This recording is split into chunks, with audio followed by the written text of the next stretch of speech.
Windows 11. It sucks.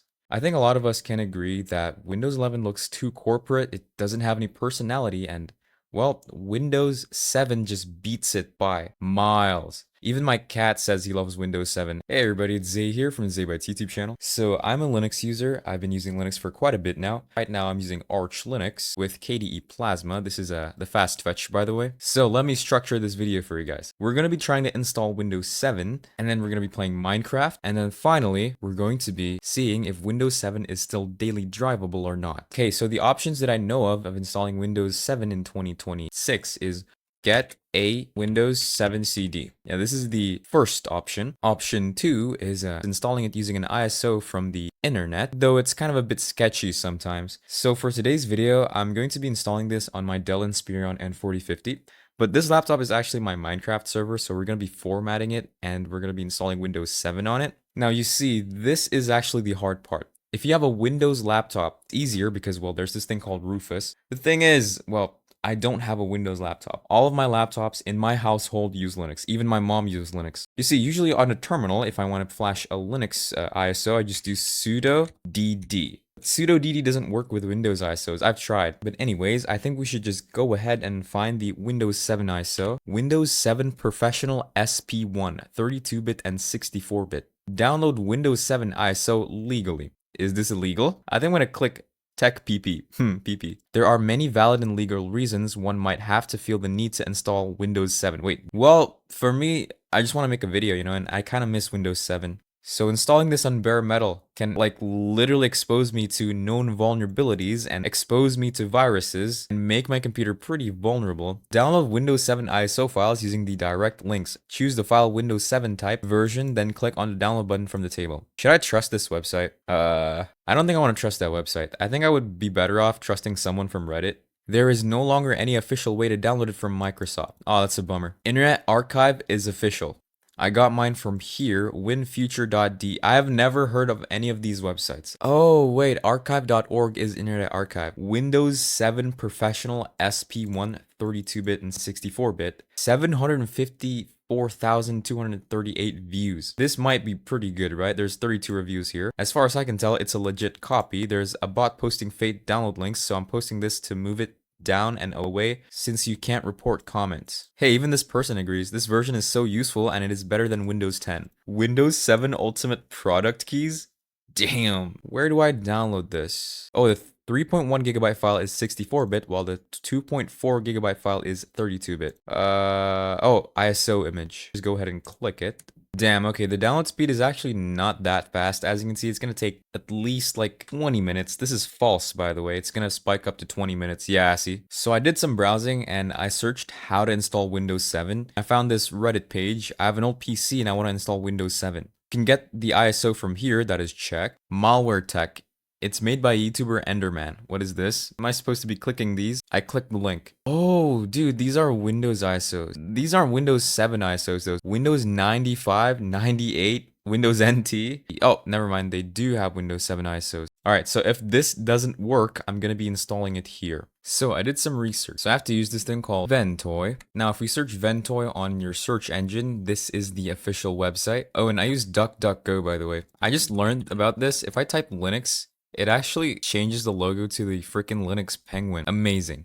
Anyway, since we're using Arch, Ventoy is indeed available on the Arch Linux AUR, as you can see. So it's currently downloading Ventoy. I'll see you guys when it finishes downloading. Wait, I thought it was gonna take at least a minute. It took 29 seconds. So my disk is devsdc. I already plugged it in, by the way. So to install Ventoy inside of your USB, I think it's sudo ventoy-i devsdc. Yeah, I think this is it. Oh, it's done installing. So as you can see, my removable device is now named Ventoy because I installed Ventoy inside of the disk. Ignore my sussy stuff, HDD. It's just named sussy stuff, but inside of it, it's just games. It's nothing really sus. I'm pasting this ISO inside of Ventoy. As you can see, it's taking about a minute, but I'm pretty sure this is gonna spike up to at least 15 minutes or something. Yeah, see, I'm not wrong about that. Yo, it's done. Let's go. Now let's boot up to the Windows ISO. Please work. Boot in normal mode. Yo, it works. Wait, there's no disk in the drive. Please insert a disk into the drive. I'm not gonna give up yet. I'm gonna try Wimboot mode on Ventoy because I don't know what it does, but I'm gonna try it anyways. I tried Ventoy again. I put the ISO in here. No supported ISOs or IMG images found.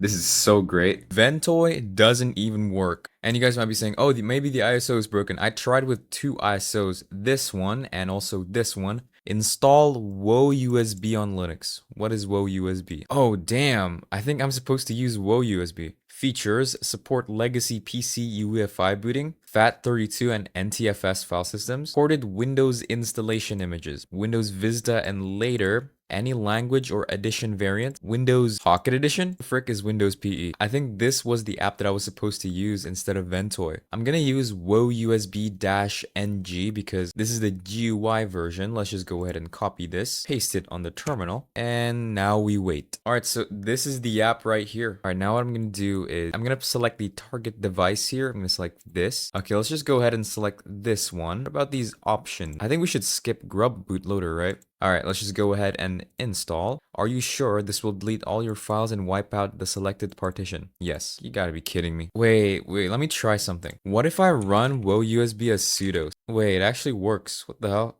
Alright, let's just wait until this finishes. Next video, I think I'm gonna make a video about my setup, and I'm also gonna showcase my home server that I used to play Minecraft with my friends. I left it for a little bit, and now it's unmounting and removing media Woe USB target. I think it's almost done installing. Did I do something wrong or like, great, this is just great, just what I needed.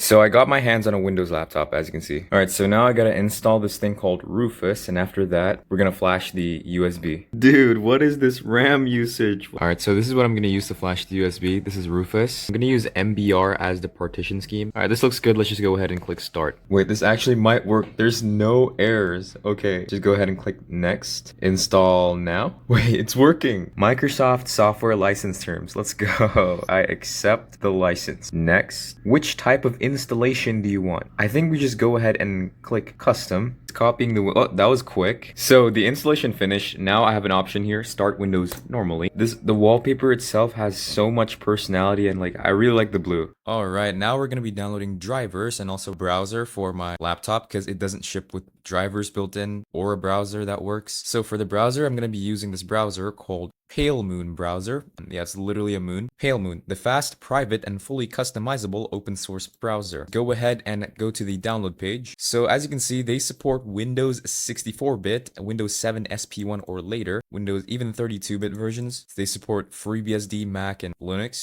Let's just go ahead and download the 64-bit version.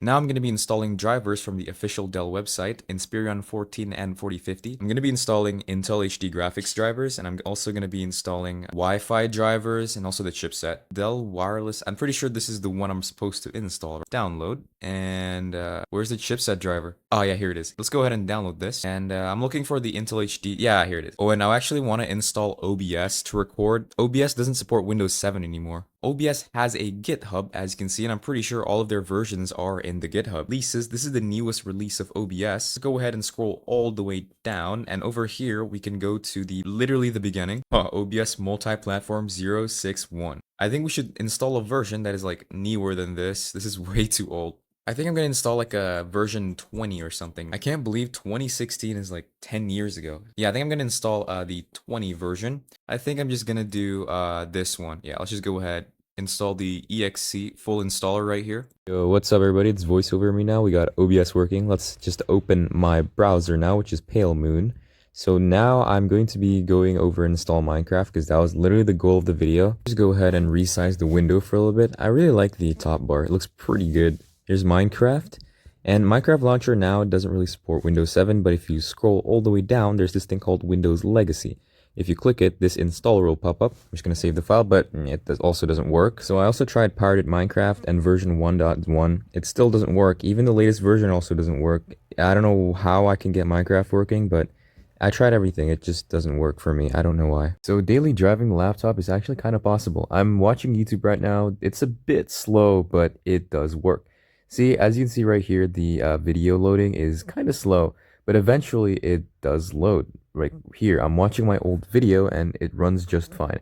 Maybe it's because my SSD or HDD is very cooked in this laptop. That's why it's really slow. Also, do you guys remember back when YouTube tutorials be like MFs typing on the notepad, "What's up, my nice people?" And then that's the YouTube tutorial basically. They also have personalize here, and oh my god, dude, I miss these themes so much. And you can set all these themes and the sound effects. Oh, that is so cool. Oh my god, I love these so much. Oh, and we also have sound effects, as you can see right here. We currently have the Windows default one. We can change it to any one of these if you want to. And there's also screensavers. Right now I have bubbles on, it's my favorite. They also have Mystify and, oh yeah, widgets. Hell yeah. The clock here is one of my favorite widgets. I had the clock widget on Vista and also Windows 7. So is Windows 7 still daily drivable? Probably. If you've been using it and you have no problems using it, keep on using it. But for me, I don't think it's really too daily drivable anymore because, well, it's kind of slow on this laptop.